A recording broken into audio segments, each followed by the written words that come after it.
What's up, guys? Trevor here with Paradise Skate Mag, and today I'm with the founder of BGS Bali, Jordan.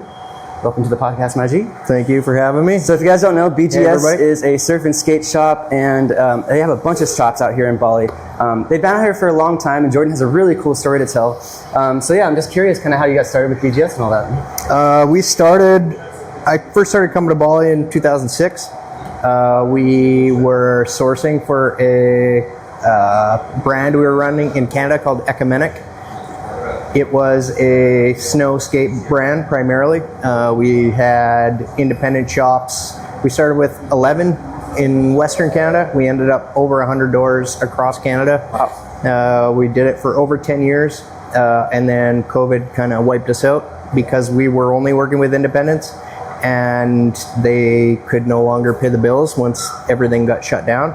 So Canada had really kind of weird lockdowns, and retail went to hell. I know it's a similar story everywhere, but all the countries were a little bit different. We opened BGS just to have an office space for that brand. And my theory at the time was that we could sell some coffee, sell some beer, and pay the rent. So it was like, when we first opened, Komang and I, my partner who we were just talking about, we had a goal to sell 10 coffees a day. We could send 10 coffees a day. We can like cover the rent, and it'd be like a free space to hang out. At that time, I was using like other cafes as office space, which a lot of people are still doing today. But I kind of got fed up with it because I was having like all these people asking me questions as I was like trying to work. So like strangers would be like, "Oh, hey, what are you doing?" And then it would like take away from my like focus. Sure. So I really wanted to have my own space, and yeah, so that's what we did. We opened up. It was just this quiet, echoey room. Hopefully you're not hearing the echo on your feed right now. But yeah, it turned into just like this hangout place because we didn't need to sell anything per se. We just needed to have a space. So it kind of turned into a bit of a clubhouse, a bit of a Canadian embassy, as it were, because people would just kind of like gravitate to that spot. People would hear, "Oh, my friend Jordan, he's got this spot there, you got to go check it out." And they would come and check it out, and they'd have like no other really plans. So, okay, now they're locked in Ungasan here. They're like, can go anywhere, dry or wet. We're surrounded by surf breaks here. So it worked out really cool. The location was a godsend because it's right beside that Circle K. Yeah. So it was a busy parking lot.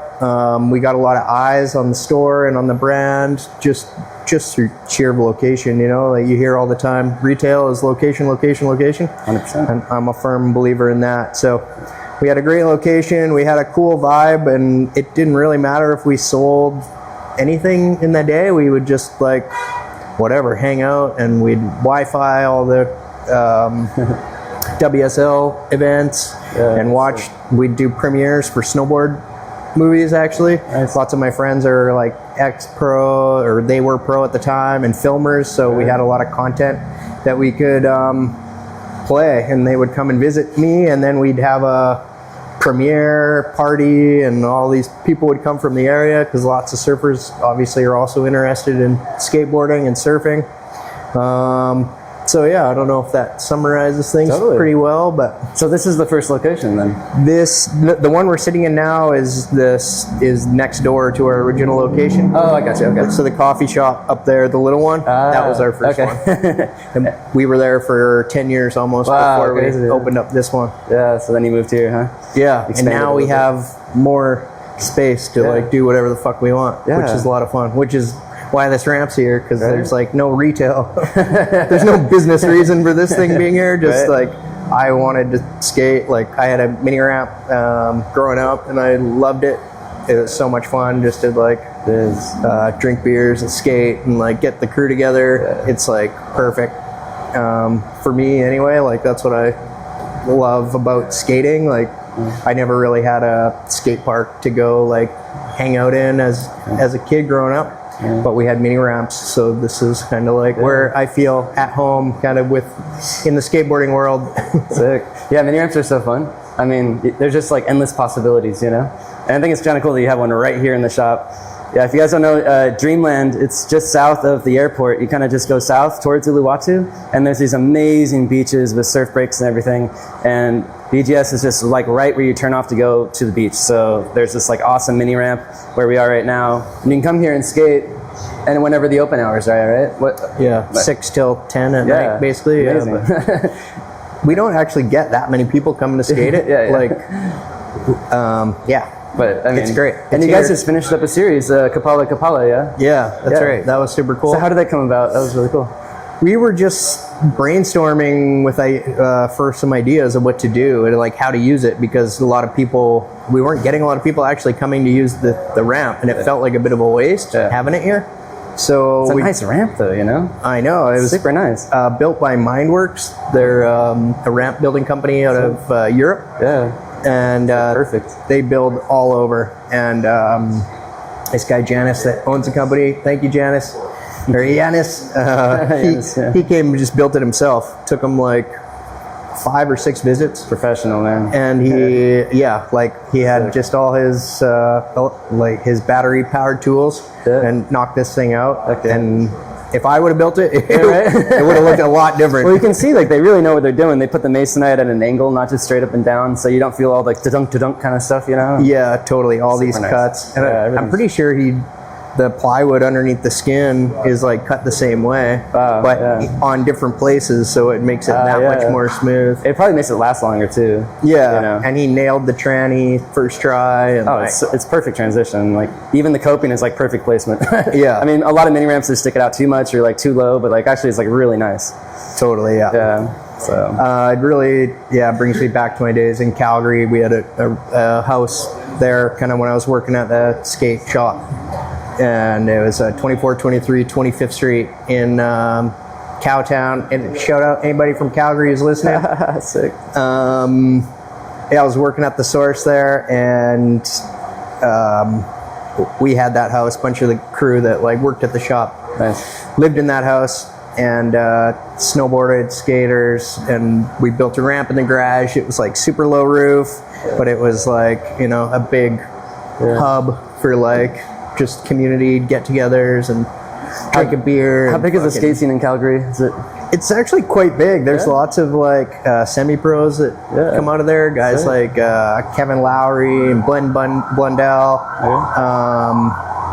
And Jed Anderson, you know, I think I've heard Jed's name. Yeah, he was like pro on Vans and for Solomon snowboards at the same time, which is like a crazy crossover. It's the perfect location for that because there's so many good mountains out there, right? Like just crazy snow and everything. I mean, it's super nice. Yeah, so there's a great community scene there. Yeah. A friend of mine, Mark Kowalchuk, he ran a skateboard company called Art School back in the day, and now he's doing all the art for Bones Wheels. Lots of stuff for like Fallen footwear and Etnies. Like if you check out Mark Kowalchuk's Instagram, you'll see he does collaborations with Frankie Hill, some of like the old dogs. Yeah, you know? Totally. So he does tons and tons of art in the skate world that you see it. So did you start snowboarding or skating first? Or surfing? If I had to be honest, I would say we started snowboarding first, dragging each other behind like pickup trucks No way. in the prairies. That's awesome. And we would like build kickers like out of ditches and then try to like do road gaps to the other side of the ditch. Hell yeah. Because where I'm from, the huge ditches, it's like it's in a prairie and like a floodplain. Gotcha. So a lot of water comes through there in the springtime when the snow melts. So you have these like huge ditches essentially that like channel the water. Yeah. And so perfect for kickers. Somebody in like the 80s built a ski hill in my hometown called Spring Hill, and it's the only quad west of the Rockies in Canada. Or east of the Rockies, I guess. So anyway, it's this like tiny little hill. You could walk up it. It's a kind of perfect park size because you can walk back up and do your laps if you want it. That's cool. For some reason, somebody put a quad chairlift in there. I guess there's enough people for it. You know? Yeah, I guess so. I don't know if they expensive. Yeah, I don't know if that ever really paid itself off. Right. There's been a few owners that have had it over the course of my lifetime, but it's a super cool spot to go snowboard and hang out, and another like cool community hub, you know, and it's really all about those like small communities that I think are like the heart and soul of skateboarding and snowboarding. Totally. And it's something like that keeps those communities running and the industries. Yeah, I think the snowboard industry is really cool, man. And I lived in Idaho for a little while, and there's some really amazing ski resorts out there too. And we kind of had a similar thing where there was just like random ditches everywhere. So we'd do more snow skating in the ditches, but it was still really fun. Like such a great way to get out in the wintertime because it's so cold, you know. Like skating in the winter out there is like, you know, everything's frozen. Your body is completely like stiff. Like incredibly difficult to get going on a warm-up session. 1,000%. And going back to your Calgary question, you know, like that's the hard thing about skateboarding up north is that your season is so short. It's like 3 months maybe at the most, right? Yeah. So anybody who's like serious about it has to get serious and go down south. True. So you're like flying back and forth, you know. Yeah. But the scenes are strong. Like the people are like the shops are there and the people are like stoked about it, but it is hard to like go pro from Canada in skateboarding for that reason. Yeah, it's easier to go pro in snowboarding than it is for sure, you know. It is, yeah. It's interesting because there's like some really top level pros, or has been in the past, of guys from the prairies that made it really big in kind of like the big air park game, like the X Games Olympic format, like really works well for prairie snowboarders because there's no powder to play in, and you have to have all your tricks dialed because when you slam, it's like on fucking ice, concrete. That's like, why I kind of super bad doing jumps on snowboards, man. Every time I go off a big jump on a snowboard, I do this. Totally, yeah. It's like right to the butt. Land right on my tailbone. Over it, bro. I'm just rolling over the jumps now. Totally. Hair's that big. But you know, I guess the indoor skate park scene is where it's at, right? I mean, because outdoor skate parks, you know, you can only skate in for like a few months, and then indoors, like, I remember I had an indoor park in Idaho. Like that was the place I wanted to go to like every day for like 9 months out of the year. You know, it was kind of like a BMX/skate park, and it was fun. But like at least it was a little bit warmer. The outdoor parks in Canada, people go out with like blowtorches. Yeah, have you seen them warming it up and melting it, and like you got like just the one little path up to the obstacle that they melted in. It's pretty funny. It's cool. There's like, you know, rad dads out there that come like in the mornings with the dustpan and the broom and like clean everything up. Cool. Like, I mean, that's everywhere, but you guys know how that is. But it's like, same thing in Canada. You really need those people to like keep those places operating, you know, because nobody from the cities come to do that shit. Yeah, exactly. So shout out to all the rad dads out there. Yep, totally. So what got you into like sourcing from Bali in the first place? Is it like what you were looking for specifically was out here and you researched that first, or you just decided to make a trip, or how did that come about? I think I was sitting in Canada being like, I don't want to fucking manufacture in China. Yeah, that's good, man. That's good. And I had like kind of a family friend whose name was Eddie Satombo. Shout out Eddie if he's watching. Eddie was born in Sumatra, so he's Batak, but he came to Bali when he was like a teenager, and he met his wife on Kuta Beach. Wow. So they ended up getting married. He moved back to near my hometown, and then he would do kind of like sourcing missions back here to pay for his trips back. Sure. Because he obviously, you know, any Balinese Indonesians, they love coming home, and you know So he was kind of financing his trips by bringing product back and forth. And my uncle, he owned this company called Cat Advertising, which was kind of knick-knacky type advertising product for small businesses. So Eddie and my uncle Kevin would kind of connect to do some of that like more obscure promotional stuff. And so I knew that there was like there was apparel available here and possibly other types of like production. And so I didn't really need that much of an excuse to come anyway, because I wanted to surf and I wanted to check it out. It was like an exotic destination. So I bought a ticket for myself, my girlfriend at the time, and we came over and checked it out and fell in love. Yeah. The island is amazing, as you know. Right. It happened to you too, I'm sure. Exactly, Similar story. Come back, come once, come back again. Start coming in all of a sudden. Starts more often. Yeah, then you're like, I just end up staying, yeah, quit my job. If I get rid of my rent back home, I can quit my job and here I just am. sell everything, man. Why stay in a place that costs you 10 times as much to live there? When you've done everything and you've been there, and it's cheaper to live here, and you have friends and family here. It's great. It's Totally. such a nice, relaxing place, Yeah, and the lifestyle is so laid back. Everybody's in such a good mood because the lifestyle is so laid back. Exactly. It's cool. The only thing about Bali is the traffic, and besides that, almost everything else I love. Everybody that comes out here, it's funny. They always have these crazy experiences. Like some people, they get Bali belly, or they get staph infection from surfing with a cut, or whatever, all sorts of stuff. Yeah. But it's there's something to it, or it's the price you pay to really get to enjoy an amazing place. It's you gotta Bali tests you a little bit. I think your first few trips. Oh my God. Test your patience. Yeah. A friend of mine, JP, just moved here, and he's an ex-pro snowboarder, and he's trying to find his way here, and he got his own little condo in Bingin, and he moved in, and those power outages started happening, so he's got no Wi-Fi, no power, no anything. Then it's so random too. He's in the dark, and he goes and fills up his water bottle in the water dispenser, and he, unbeknownst to him, it's sludge in the bottom of the water dispenser, no. and he drank a bunch of it before he realized it was bad. And then so he had to go to the hospital and get all these crazy pills, and then my God, he's just going through it right now. I'm told him he's got to go see a Balian or something, Giroux. I always smell my water bottle now, because I see on the side of the road there's they keep the petrol and water bottles sometimes, and I just don't I don't even, it's just a thing, I'm just gonna smell it real quick, make sure, because it's gonna be strong if it's something that's not water, Yeah, for sure. Obviously it's kind of hard to tell if there's rusty sludge in the bottom of it, but yeah, it's dark. Those in one of those under, you put the jug under.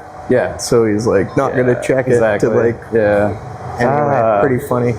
Yeah, I had a friend recently that came out from the UK for his first trip, and he went through everything, man. It was a month ago or so, and it was raining like crazy. And the first day out was one of those rainy days where the floods, it's the water's up to your knees when you're riding your motorbike and stuff. So he lost his phone at the beach. He said had to crawl around in the sand for an hour or two to find it. Found his phone, drove back home. Flooding, got through that, and then I think a few days later he had a cut on his leg and he said he went into the water for 5 minutes, came out. A day later he started having all these weird pimples pop up on his leg around the area, went to the hospital, he got staph infection. All in a 1 or 2 week period. He went through 5 of the worst things. I'm pretty sure he got Bali belly at one point too. But I mean, we're in Indonesia, they don't have like really good proper like trash management, waste management out here. You kind of just have to deal with it. You don't drink the drinking or the tap water out here, you know. It's just a lot of little like lessons you got to learn. But Yeah, once you learn those lessons, like you can live a pretty good life out here, you know. Living in Bali is not a straight line. It's like one of those like pitfall things. Like, and then once you learn to avoid the pitfalls, then you're good to go. But yeah. When I first was coming here, I thought it was like really tough of me to like brush my teeth with the tap water. I wouldn't drink it, but I would like brush with it. Right. And then my wife moved here and she's like, what the fuck are you doing? Like, just like stop that. I still brush my teeth with tap water. I've never had any issues. I've heard that from other people too, though. Yeah. I mean, I don't know, like some people, I'm guessing that if you don't swallow the water, it's not a big deal, but the water's still in your mouth. So you do have the potential, you know, something winding up in your gut. I think maybe if you're out here long enough, your body gets used to it, you know, especially like all the weird bugs that are out there, but there's still like, stuff you can't get used to, you know what I mean? Parasites. Better not to roll the dice sometimes. Bro, just be careful when you buy chicken on the side of the road. They're cooking it. Make sure that's cooked all the way through, you know? My friend, he said he got some kind of parasite from eating like the chicken or pork from the satay cooker, you know? Oh man, half the time you're more likely to get it from the expensive restaurants than the guys on the side of the road, because so much of that stuff is like deep fried and like you know, it's they definitely try to overcook rather than under here, which is works out for the style of refrigeration that they don't have. True. Going back to your story about how I came though, then me and my girlfriend were just hanging out at this karaoke bar one night in Legian. So this was like 2006, and back then it was like the whole kind of expat community was in Legian, Seminyak area, and at sunset every day everybody goes down to the beach. It's still like that today in those areas, but is like religious back then. You have to go to the beach at sunset. It's like day's over, go down, have a couple beers, and like you know, just wash it off. So that's what everybody did, and we go down there, and then there'd be like dudes playing the guitar down at the beach. You do like little like karaoke sessions or whatever, you know, just like bintangs in the ice buckets. And then all the restaurants along the beachfront in Legian, they all had karaoke bands that would come in at night. So we were like, our first few nights here, and we're like, yeah, fuck yeah, let's go like watch this live music. And then this old Italian dude was like playing in the band. I went up and like sang a couple songs. It was like karaoke, and I was just like on a heater that night, and started talking with him afterwards when they got off. And he's like, what are you doing here? I was like, oh, I'm just chasing my dream. I want to start a clothing brand. And he goes like, come like give me a call tomorrow and I'll take you down to a factory. And he was kind of doing this like paying it forward thing that I guess one day somebody helped him get started. So for whatever reason he chose me to like take me in there, and then which I did. I followed up the next day or 2 days after. We went down to this factory, and we walked in, and they were producing like a ton of Volcom product. And I'm like, oh my God, like I've hit the jackpot. A good product, right? Yeah. Like I was like, what the fuck? Yeah, anybody that knows me knows I've got a lot of dogs surrounding me all the time, and street dogs find their way to BGS quite often. So at that time in the 2000s, Volcom was like the shit, you know? So I was like, I went back to Canada and I was like, let's fucking go. I was telling all my prospective shops like, don't worry, like we got the hookup. we can make the real shit, you know? Got the top.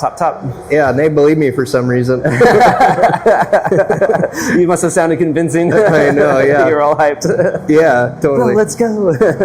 Yeah, so we got a bunch of orders. We started with like 10 shops or something around there. Amazing. And the rest, we were like off and running. Yeah, heck yeah. I think when you start a brand with really good quality, people will continue to buy it. They like the branding, they like the people behind it, you know, they like the quality of the product. It's just a win-win, you know, like it's a recipe for winning.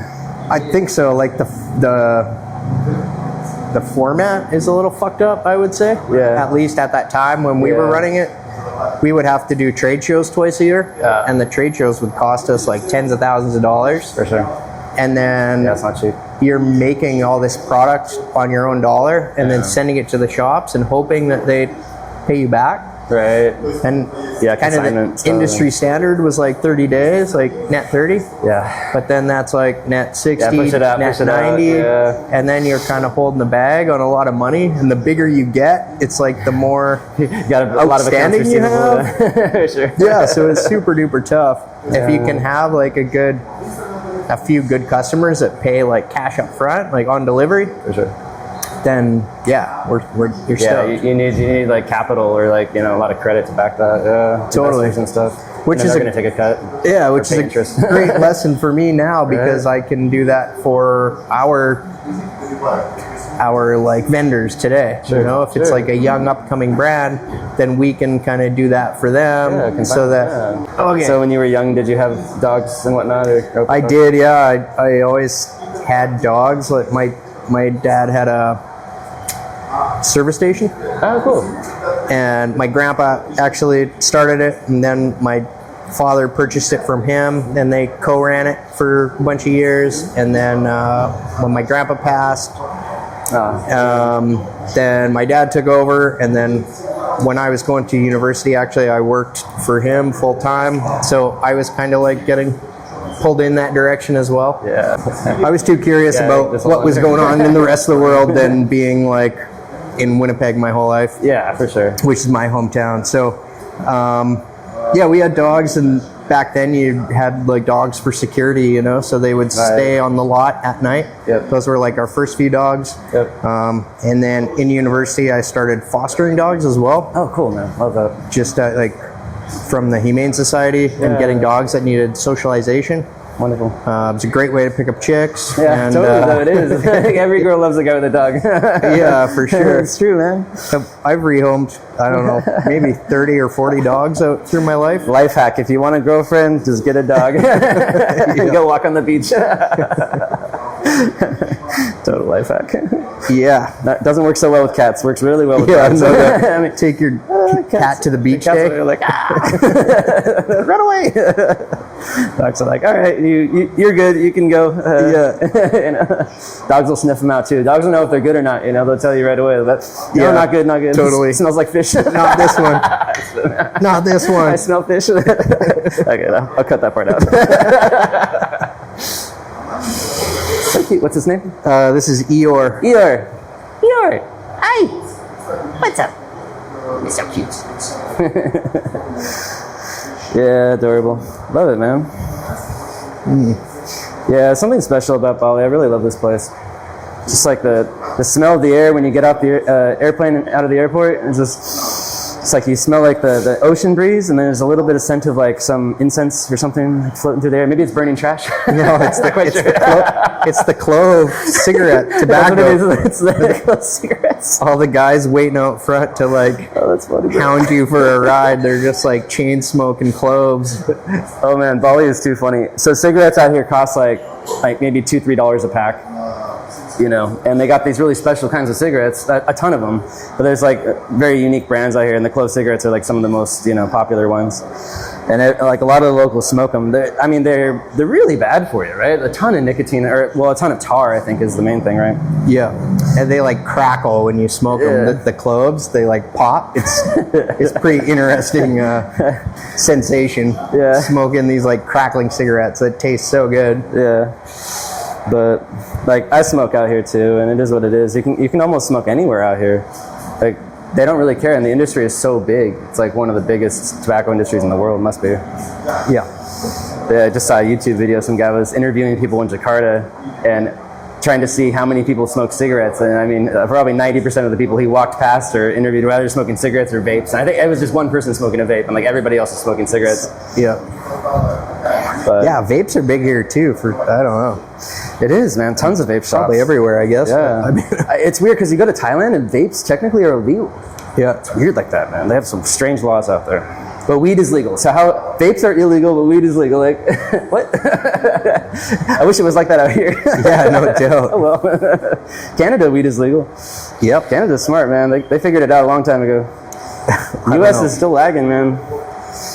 It's illegal in... Only in the certain states, yeah. Oh, yeah, okay. Just not federally, I was going to say in Seattle it's legal. Yeah. In California, Washington, a lot of places. But yeah, anyway, so I don't know. I think there's a lot of really cool opportunity out here in Bali and Indonesia in general. But Bali is just growing like crazy. Like today, we were dealing with all this traffic, and I think 90% of it was because of these work trucks. You know, these gigantic work trucks. Yeah. And there's some delivery trucks too, obviously, but they're building villas and stuff. I couldn't even get in for fuel. Yeah. Like I got like pinched off by two big like trucks, and I couldn't get in. Like I was like, I had to just leave finally because it was like, fuck, these guys are like, they want gas way more than I do. Bro, and like, there's a thing out here, I call it cutoff culture, but I think it's like a locals first kind of vibe, like in traffic especially, you know, but other things too, like even at mini marts and stuff. Like if you're, if you're obviously a bule, which is a foreigner, then you are in line for something, like a lot of locals won't really mind just cutting you off. Like it's like, dude, like, I mean, you're in our home, you know? Yeah. It is what it is. I kind of had to get used to it. Like at first I got like upset. I was like, God, what are you doing? Cutting me off the line. And then after a while I kind of realized like, I mean, I get it, you know? Like I get it. It happens in the US too, I think. A lot of people have like weird vibes with like foreigners and stuff out there, you know? It's kind of fucked up, but yeah. That's just what it is. I think once you like get in the flow of things, like with traffic too, it's like you don't get cut off as much because you know to be like in the spot. You know to cut people off. Yeah. Same in the line at like the mini mart. You're like you can't give that like inch because then somebody will be like, you kind of got to budge in there. You know, they're not necessarily being like fuck you. They're just like, well, fuck. What are you doing? Are you going or not? Yeah, you trying to get somewhere? That is what it is, though. Yeah, trying to get some smokes. Like when you're getting off the airplane, the same thing. Everybody stands up and it's just like immediately like they're not going to wait for you to get out of your row. They're just going to go. You know, like if you're taking your sweet ass time to get out of your row, people are just going to start going. You know, like I don't know. Yeah, I think too because all the cigarettes are like at the counter at the mini marts. Right. So like they're just coming in and going for smokes. Yeah, just grabbing smokes.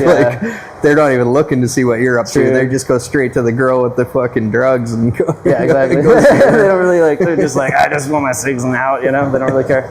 The traffic is the same way. Like if you're driving and somebody is to the left of you or to the right of you, all you have to do is kind of get a little bit in front of them, and you can go in front of them. Like it's. I've heard it called nose goes. And it kind of makes sense. It's actually it flows a lot easier than regular traffic because in the U.S. like things are so structured, which is kind of nice, but at the same time it's kind of annoying because like there's space everywhere. Like I could easily just go around, but some of the traffic laws sometimes like they're super harsh. I heard there's like barely any policing of the traffic laws and stuff. So yeah, that's kind of nice. Funny. You know? They're like quite relaxing actually. My friends, when they would come, I'd always tell them, like, don't pull over. Like, just keep going. Yeah, exactly. They're like, what? Like, if you, like, you know, didn't listen to the cops in Canada, like, yeah, you've got a big problem on your hands. Exactly. I'm sure it's the same in America. I have to really, like, completely change my mindset when I go back because I know, like, in California, they allow lane splitting. So, you know, it's not such a big issue. Yeah. But, like, out here, people won't just split lanes. They'll go on, like, the left side, like the far left, which is where cars will turn off. And if you do that in the US, like, that's really dangerous because people don't look to see if there's a motorbike coming before they make a right turn, you know? So you don't get cut off and get in an accident so easy that way. I mean, it can happen here, too. You have to be so careful.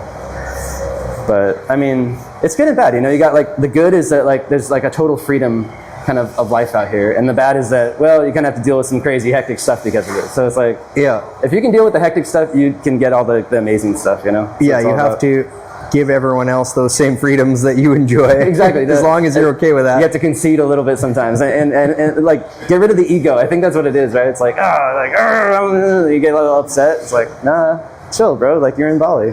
You gotta just let it go. Like, you can't get too mad about things out here, you know? That's how it is. We got some guys coming to skate the ramp now. Yeah, that's a good sign. Yeah. I invited some people earlier too, so I think we're gonna have a session after the podcast episode. And oh, perfect. Yeah, I won't have too many beers then. Yeah, right. Well, I love what you're doing, Jordan, and I think that you know, best of success. You guys have how many locations out here now? We have 6 locations. 6 locations, cool. Yeah. You can find us on Instagram, BGS Bali. Yep. Or bgsbali.com. Yep. On the website. Come check us out. Send your friends. Appreciate the supporting local. We do our best to really pass it on to the young skateboarders that were here. Like, how cool is that 3 of the 4 kids in the final were all local kids? The best thing ever. I'm so happy to see that, actually. Yeah, local artists, local bands. Like, we really do try to support the community because when I worked in skate shops and snowboard shops, you know, and those kids don't get the same opportunities that a lot of, like, you know, more raised people are like. The more introverted kids, I think, you know, they don't get the same opportunities because they're not as, like, good at networking or, like, whatever, you know. So yeah, for sure. They're really good at skating, you know. Yeah, and art and music and everything else. It's that creative culture. So we really do try to support. We pay our staff great.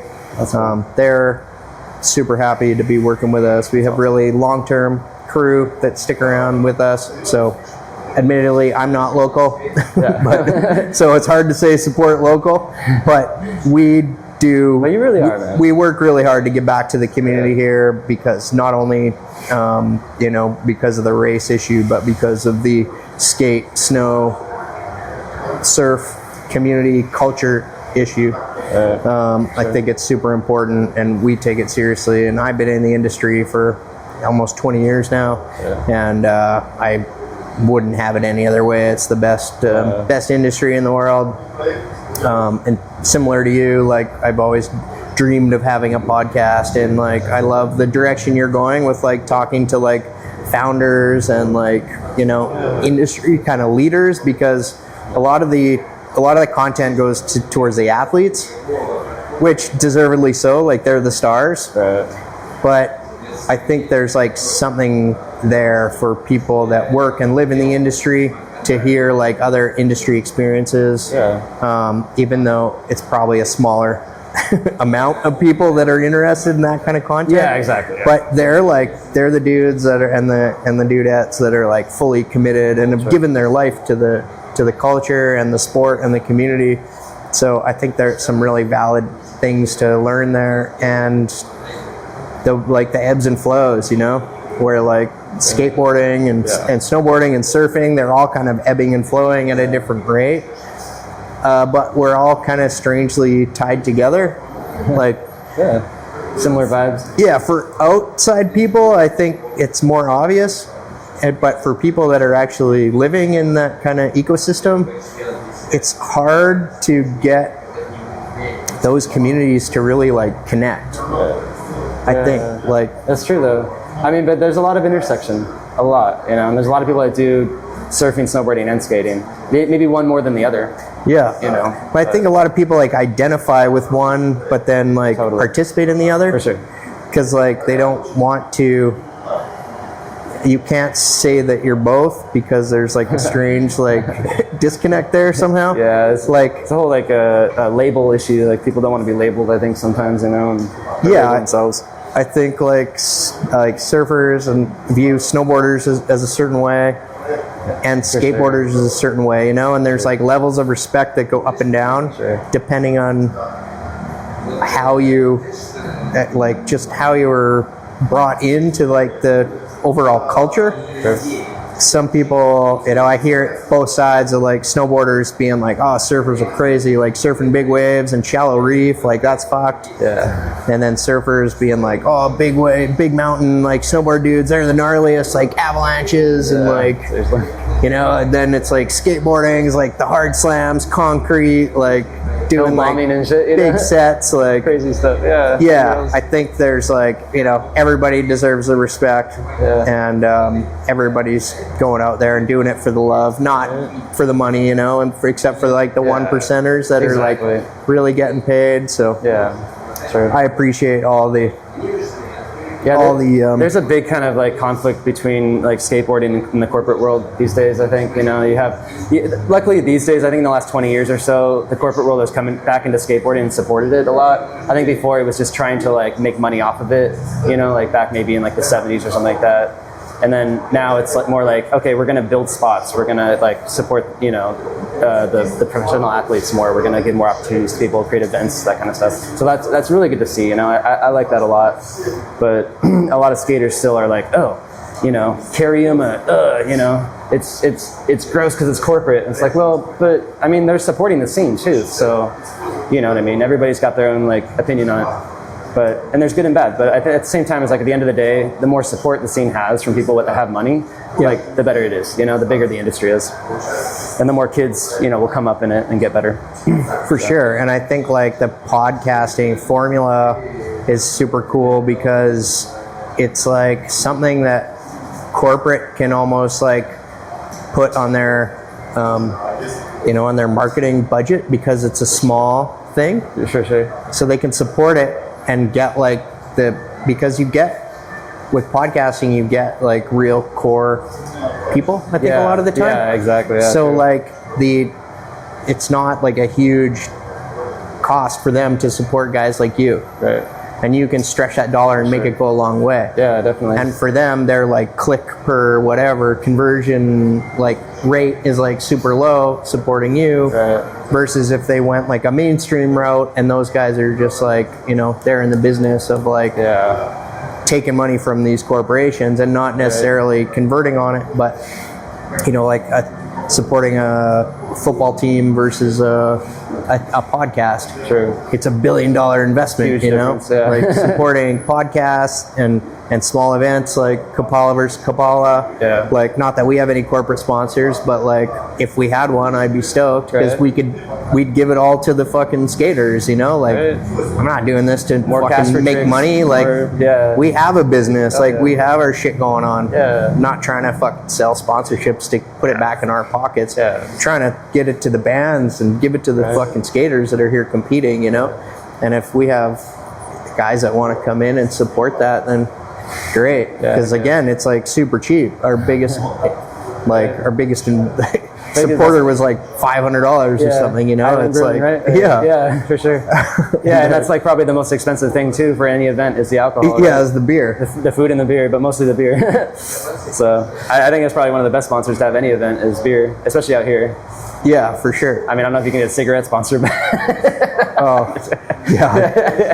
Just smoking darts. Just like fucking everybody's smoking. That's not good. Let's just focus on the beer. I think it's better. Actually, you know what's nuts now? Kind of, you might want to cut this out. This might not be interesting, but those fucking Zyn tobacco packs. Oh, I've seen that. Yeah, I have a friend who actually uses those a lot. I don't understand that. I've never used that stuff before. But it's going like crazy now. Yeah. Like, people, we had this morning, woke up, the online store had an order for like 30 of them. Wow, what the heck? They wanted me to send them to like Australia because they're super hard to get. So they're only out here then, is that why? I think they're like super cheap here. And like maybe the guy thinks can just like bring them in without having to pay duties on them. Like he doesn't understand that he's going to get taxed. He's going to get the ticket from UPS or FedEx or whatever. And yeah, like we have virtually no tobacco tax here, so cigarettes are cheap. Okay. Like the pouches are cheap. So does the government subsidize tobacco out here, like production and all that? Do you know? Probably. Because I heard they subsidize the petrol. Yeah, for sure.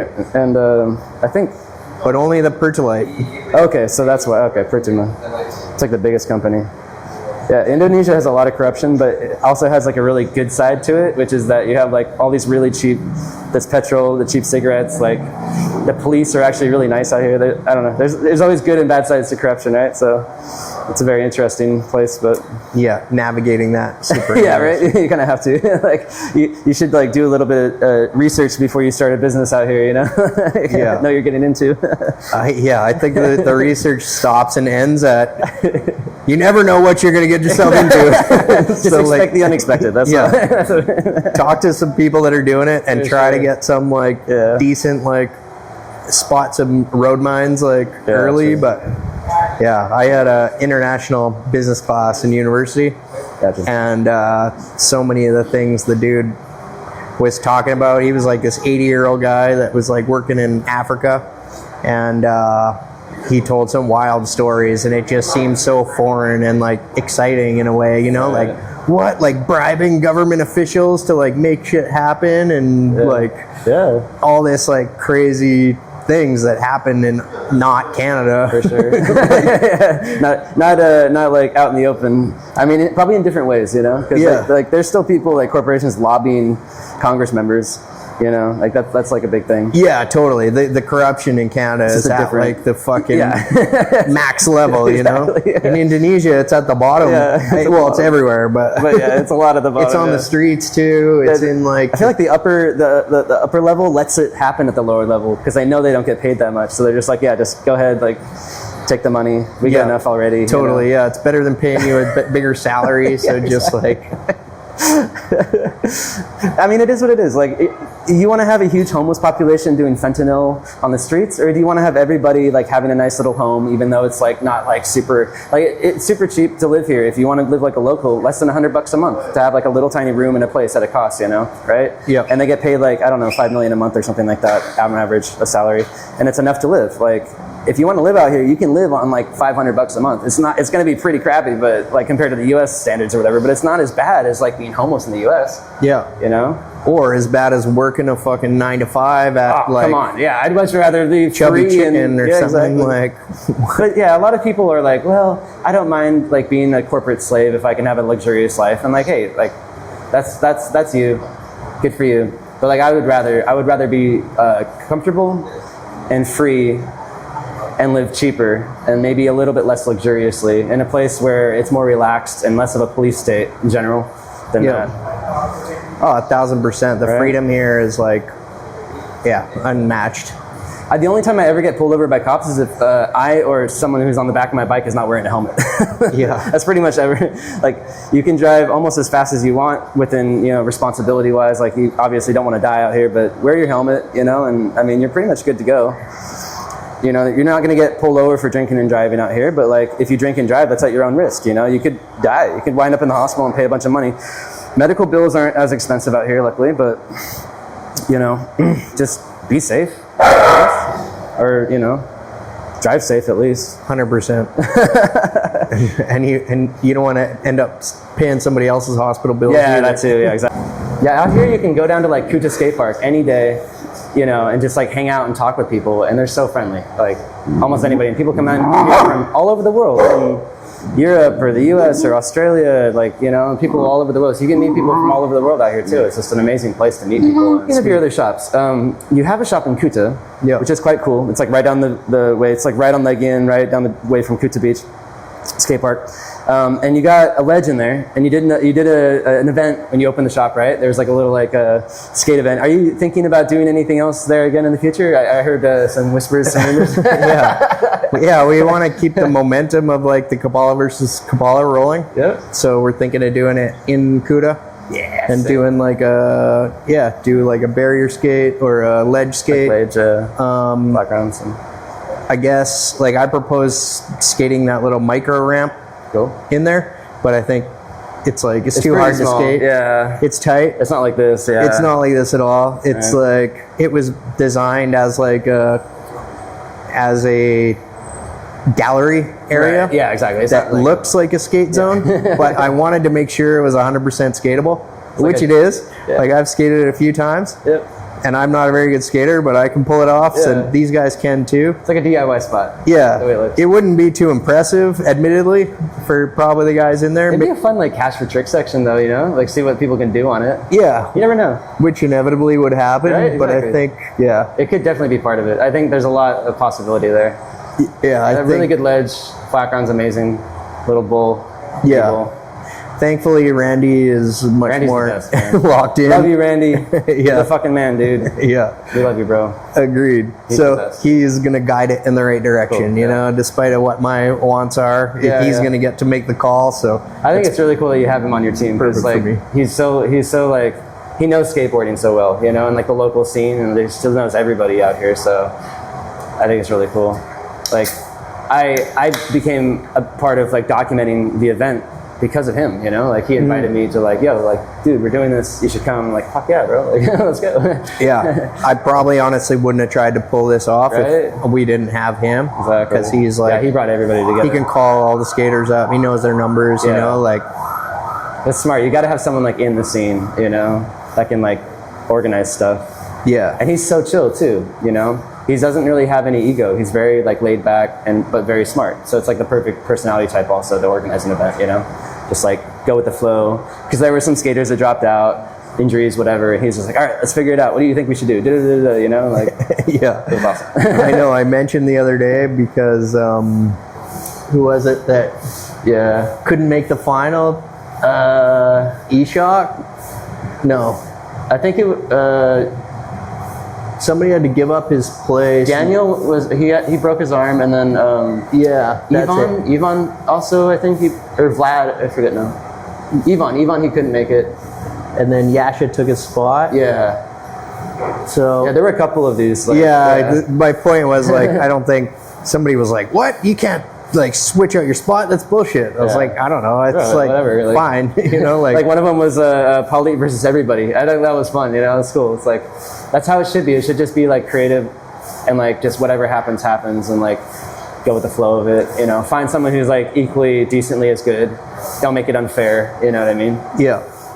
And it worked out really good.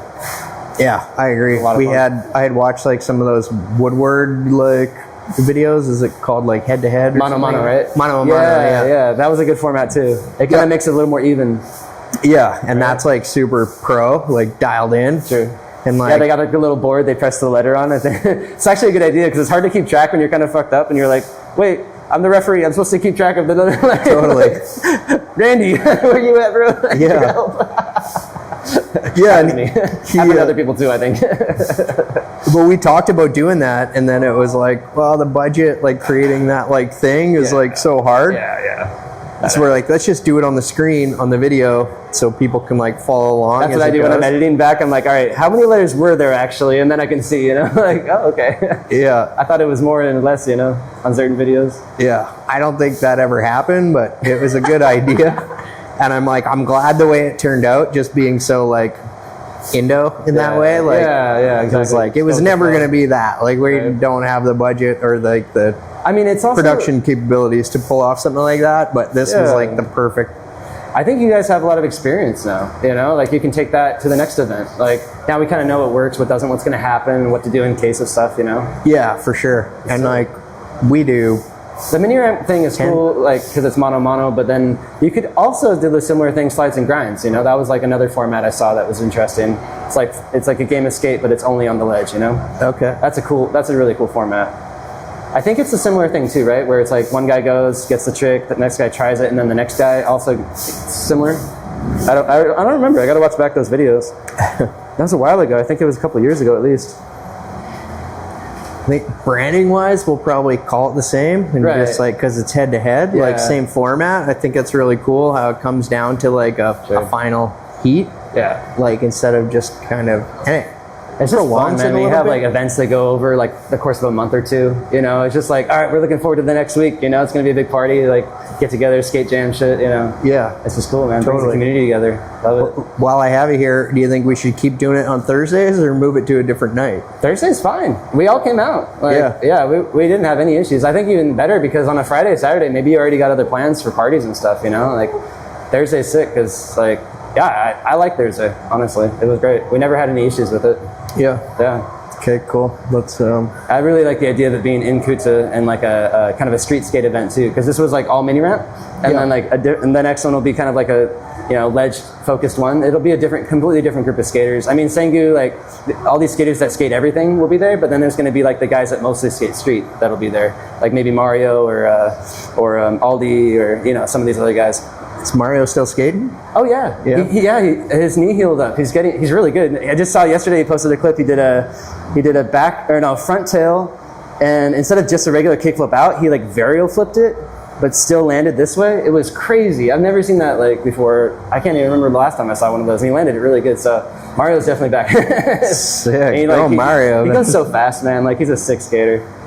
I was looking at clips of him back in the day, tripping out, like, what happened to Mario? And then I saw him at the skate park one day, and I was like, yo, like, why aren't you skating? Like, he said he fucked his knee up. He tore his ACL. That shit takes like a year and a half sometimes, like up to 2 years sometimes to heal, so.